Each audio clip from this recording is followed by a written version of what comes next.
Hello everyone, welcome to my new mini vlog. आज आम्ही आलो होतो इस्कॉन टेम्पलला. मला खूप दिवसांपासून इस्कॉनला जायचं होतं आणि शेवटी आज मी आली. टेम्पलमध्ये एंटर करताच एक सुंदर बिल्डिंग आणि त्याच्यासमोरच कालिका नागाची प्रतिमा दिसली.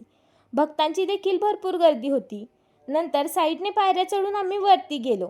मंदिरात एंटर करताच खूप छान आणि प्रसन्न वाटतं. सुंदर सजलेलं मंदिर, छताला लावलेले झुंबर, दिव्यांची रोषणाई सगळंच अप्रतिम दिसत होतं. नंतर आम्ही राधाकृष्ण यांचं दर्शन घेतलं. देवाचं रूप पाहतच बसावं असं वाटत होतं. खूपच जास्त सुंदर सजवलं होतं.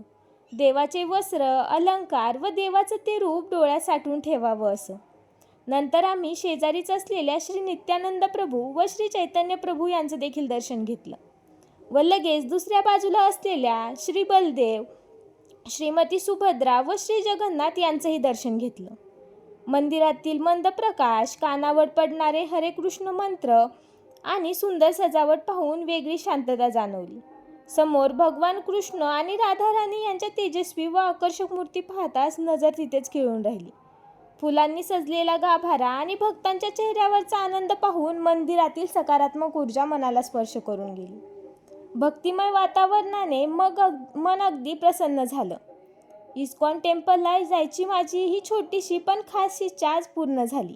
मनाला शांत करणारी ही इस्कॉन टेम्पलची ही भेट कायम स्मरणात राहणारी ठरली. तर असा माझा दिवस श्रीकृष्ण व राधाराणी यांच्या सानिध्यात खूपच छान गेला. तर भेटू अशाच सुंदर व्लॉगमध्ये. तोपर्यंत धन्यवाद.